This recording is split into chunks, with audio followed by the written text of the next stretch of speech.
मेरा नाम अविनाश प्रकाश है। आज से मैं इस YouTube चैनल माध्यम से ICSE के लिए स्पेशली जो बोर्ड बेस्ड क्वेश्चन होंगे वो हम लोग चैप्टर बाय चैप्टर शुरुआत करेंगे सॉल्व करना, थ्योरी प्लस क्वेश्चन, और कोशिश करेंगे कि इस YouTube चैनल माध्यम से आपको रिवीजन के तौर पे सारे क्वेश्चंस जो इम्पोर्टेंट होंगे चैप्टर बाय चैप्टर उसका सॉल्यूशन देंगे। इसी सिलसिले में हमारे पास जो पहला चैप्टर है उसका नाम है GST goods and service tax. GST पढ़ने से पहले हमें टैक्स के बारे में जानना होगा कि टैक्स आखिर होता क्या है। टैक्स के बाद गवर्नमेंट ने नया सिस्टम लाया है टैक्स कलेक्ट करने का, जिसे हम GST के नाम से जानते हैं, और ये चैप्टर आपके सिलेबस में ऐड किया गया है। जो पहला चैप्टर है सॉरी, तो वो है गुड्स एंड सर्विस टैक्स। तो इसके बारे में हम जानेंगे। तो ये पहला टॉपिक है हमारा डायरेक्ट टैक्स। तो टैक्स जो है वो दो प्रकार का होता है, ठीक है, direct tax and indirect tax. तो डायरेक्ट टैक्स क्या है? Direct tax are those that are levied on the income of individual और organisation. They include income tax and corporate tax. Corporate tax और इनकम टैक्स होता क्या है पहले ये जानेंगे। सरकार को अपने सारे एक्सपेंस खर्च करने के लिए या एक्सपेंस करने के लिए जो पैसा कलेक्ट होता है वो मेनली टैक्स के माध्यम से ही कलेक्ट होता है। तो सरकार जो है, गवर्नमेंट हमारी दो तरीके से टैक्स लगाती है, जिसे हम डायरेक्ट एंड इनडायरेक्ट टैक्स के नाम से जानते हैं। तो डायरेक्ट टैक्स होता क्या है, इसे अगर हम जानें तो ये कहता है कि गवर्नमेंट के द्वारा लगाया गया उस टाइप का टैक्स है जो आमतौर पे किसी भी आदमी के, किसी भी जनता के इनकम पे लगाया जाता हो, या तो किसी भी कॉरपोरेट सेक्टर के लिए लगाया जाता हो। ठीक है, कॉरपोरेट सेक्टर मतलब कोई भी कंपनी हो, कोई भी, या तो वो किसी इंडिविजुअल पे हो या कॉरपोरेट पे हो। Corporate tax in the sense कि कंपनी के द्वारा लगाया गया, कंपनी पे सरकार के द्वारा लगाया गया टैक्स को हम कॉरपोरेट टैक्स कहते हैं। तो ये जो है हमें डायरेक्टली हमारे इनकम से डिडक्ट होता है। इसके लिए हमारे पास टैक्स स्लैब है कि किस सैलरी या किस इनकम से किस इनकम तक कितने % का टैक्स लगेगा। ये ईयर बाय ईयर चेंज होते रहता है। ठीक है, तो इस टैक्स के बारे में हम जानेंगे जल्दी ही। दूसरा है इनडायरेक्ट टैक्स।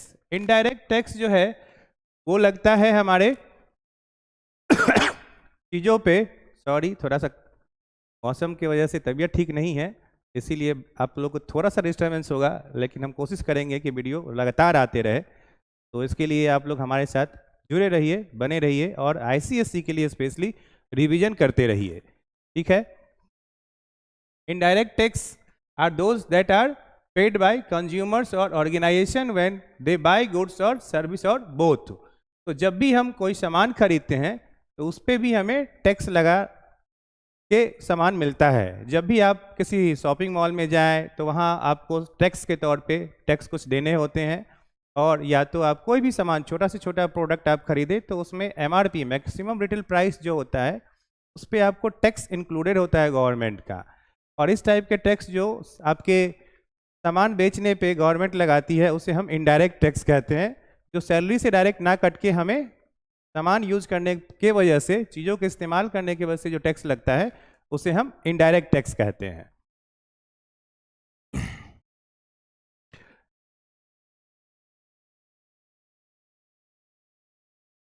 तो टैक्स कैलकुलेट करने से पहले हमारे पास कुछ टर्मिनोलॉजी है जिसे हम जानेंगे कि ये टर्मिनोलॉजी होते क्या है, कैसे हैं, और कुछ टर्म्स है। पहला है डीलर।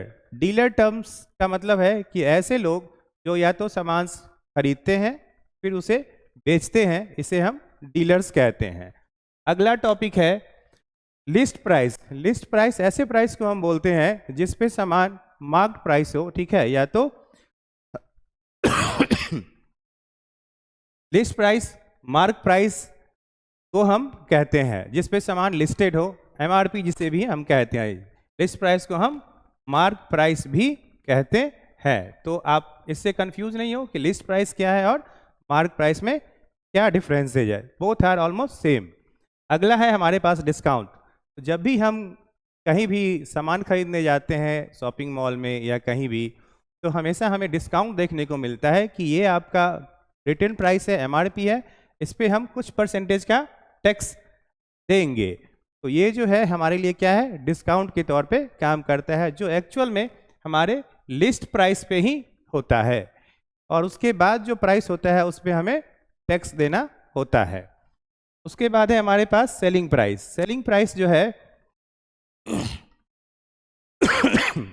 सेलिंग प्राइस जो है वो कहता है कि जो आपके पास लिस्ट प्राइस हो या मार्क प्राइस हो माइनस जब हम डिस्काउंट करते हैं जो कि परसेंटेज में आपको होगा, और उसके बाद हमारे जो सामान बेचा जाता है उसे हम सेलिंग प्राइस कहते हैं, एसपी के भी नाम से हम जानते हैं।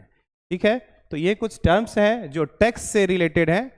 अभी हम जीएसटी पे ना जा करके पहले टैक्स के बारे में समझे कि होता है क्या है। एक आध क्वेश्चन हम टैक्स से रिलेटेड करेंगे ताकि आपका बेसिक क्लियर हो सके कि डिस्काउंट, टैक्स और इस सब टर्म से रिलेटेड कुछ क्वेश्चन होंगे जो हम आज ही करेंगे।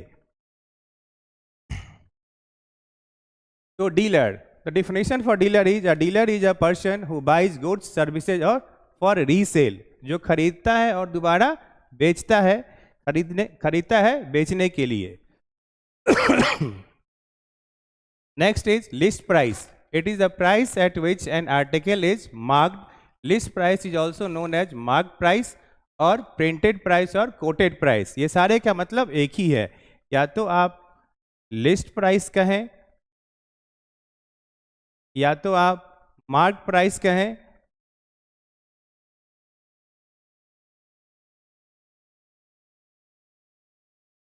या तो आप कोटेड प्राइस कहें।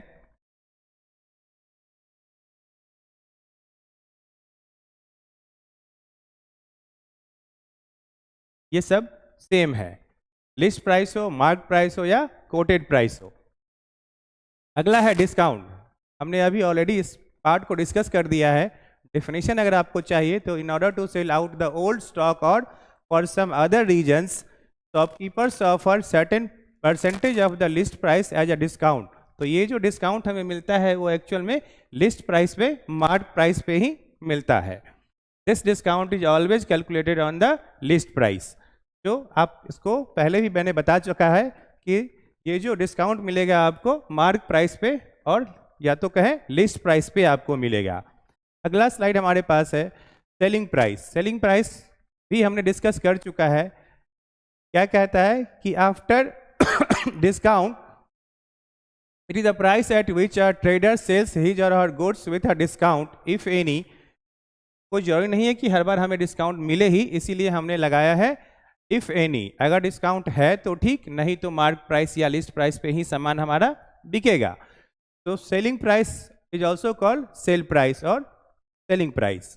तो सेलिंग प्राइस के लिए हमारे पास एक फॉर्मूला है, वो क्या कहता है कि सेलिंग प्राइस निकालेंगे कब, जब हमारे पास लिस्ट प्राइस होगा और माइनस डिस्काउंट प्राइस होगा। After subtracting the discount price from list price we get a price that is also called discounted price. छूट देने के बाद जो हमारे पास प्राइस बचेगा, जो सेलिंग प्राइस है, उसे हम डिस्काउंटेड प्राइस भी कहते हैं अगर डिस्काउंट अगर उसमें एडेड है तो। अगर नहीं है तो list price will be selling price. अगला है when an article is sold without any discount its selling price is equal to its list price. सारे चीज यहाँ रिटर्न है। अगर डिस्काउंट नहीं है तो सेलिंग प्राइस ही हमारा क्या हो जाएगा, लिस्ट प्राइस हो जाएगा। ठीक है, तो ये हमारा सेलिंग प्राइस और लिस्ट प्राइस सेम होगा कब, जब हमारे पास कोई डिस्काउंट नहीं होगा। सॉरी।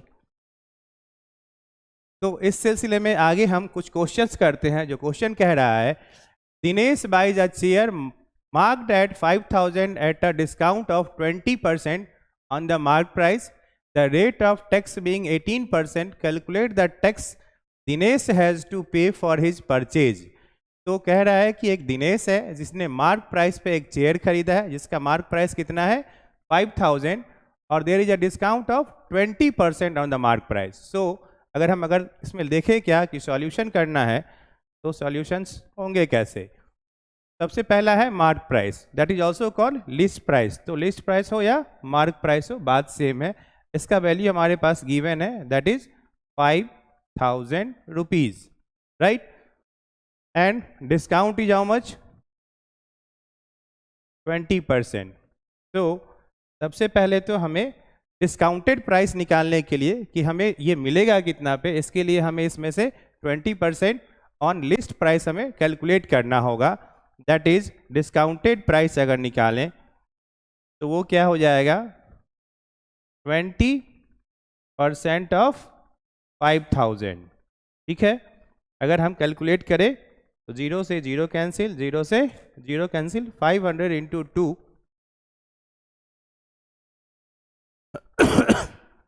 जो कि कितना होगा, 1000 रुपीज़, राइट। अगर ये 1000 रुपीज़ है तो 1000 रुपीज़ हम क्या करेंगे, 5000 में से सब्ट्रैक्ट करेंगे, ताकि हमारा क्या निकल जाएगा, डिस्काउंटेड प्राइस निकल जाएगा।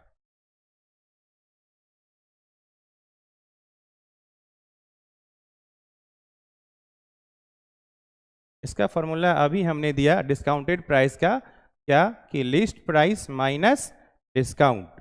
तो डिस्काउंट हमें मिला कितने का, 1000 का, और लिस्ट प्राइस हमारे पास कितना है, 5000 रुपीज़। तो 5000 minus 1000 rupees will give 4000 rupees as a discounted price.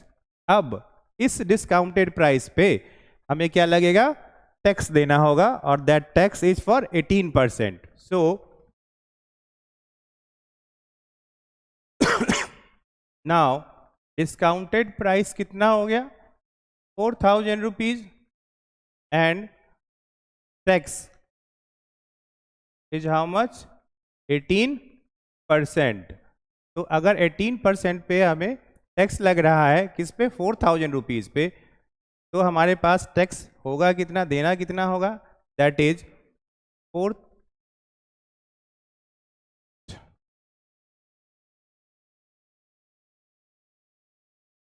18% of 4000 rupees.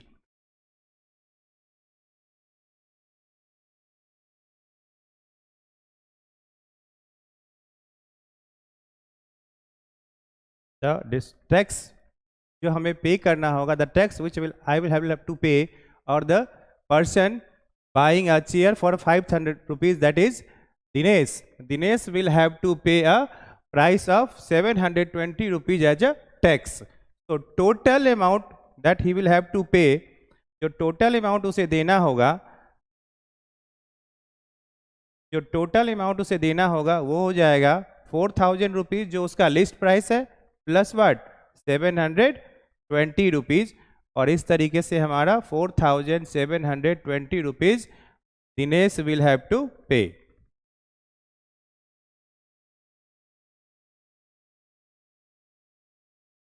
तो इस तरीके से ये क्वेश्चन सॉल्व किया जा सकता है। अभी हम जीएसटी पे नहीं आए हैं, जीएसटी से पहले हम जान लें कि आखिर डिस्काउंट क्या होता है, लिस्ट प्राइस क्या होता है, ताकि हमें जीएसटी समझने में आसानी होगी।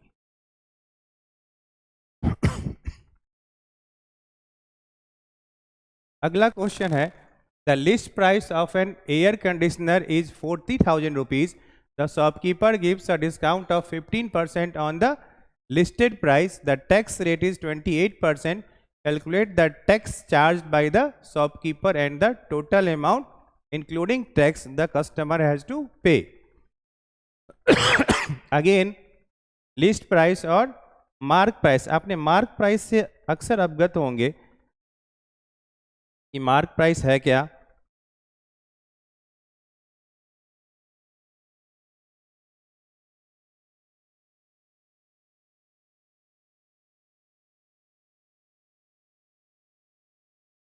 मार्क प्राइस जो है हमारे पास, तो हम मार्क प्राइस को वो लेके ही चलें कि मार्क प्राइस अगर 40,000 है और हमारे पास क्या है, डिस्काउंट का परसेंटेज दिया हुआ है जो कि कितना है, 15%।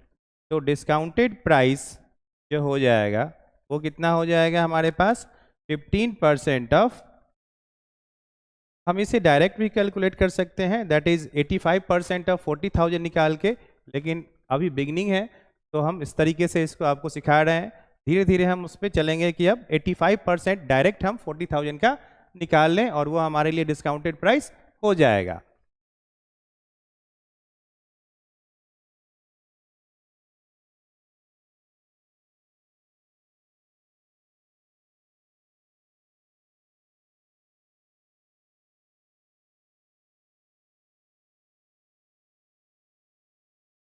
तो हमारे पास डिस्काउंट प्राइस जो है, डिस्काउंट वैल्यू है 6,000 रुपीज़, और उसके बाद हमारे पास डिस्काउंटेड प्राइस जो है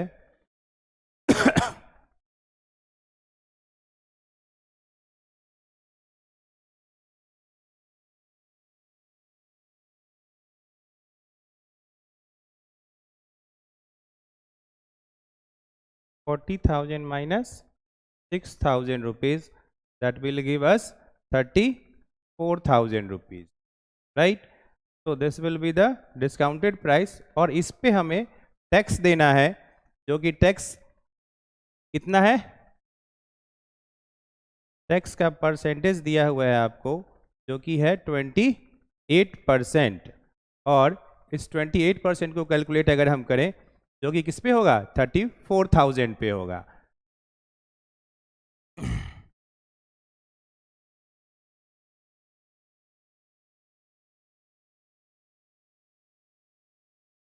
Tax amount, that will be 28% of 34,000 rupees. So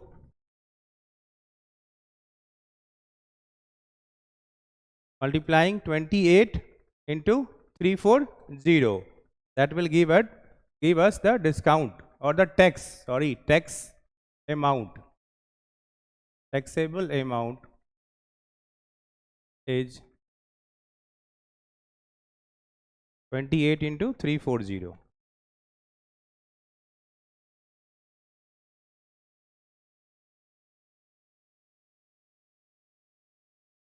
Calculate the value, and the value will become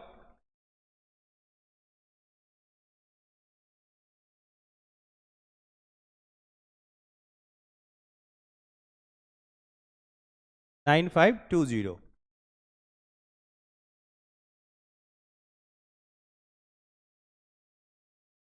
So total amount he will have to pay is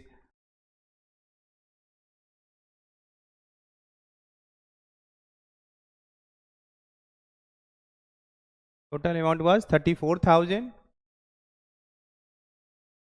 plus 9,520 rupees. So adding both, 0, add from the right side, 2 plus 0 will give 2, 5 plus 0 will give 5, 9 plus 4 will give 13, carry 1, or 3 plus 1, 4. So total amount he will have to pay is 43,520 rupees. अगले class में हम चलेंगे GST की ओर, definition of goods and services, जो कि आज के डेट में नया ट्रेंड है, गवर्नमेंट के द्वारा नया सिस्टम ऑफ टैक्सेशन है, जो कि है जीएसटी। इसके बारे में जानना बहुत ज़रूरी है।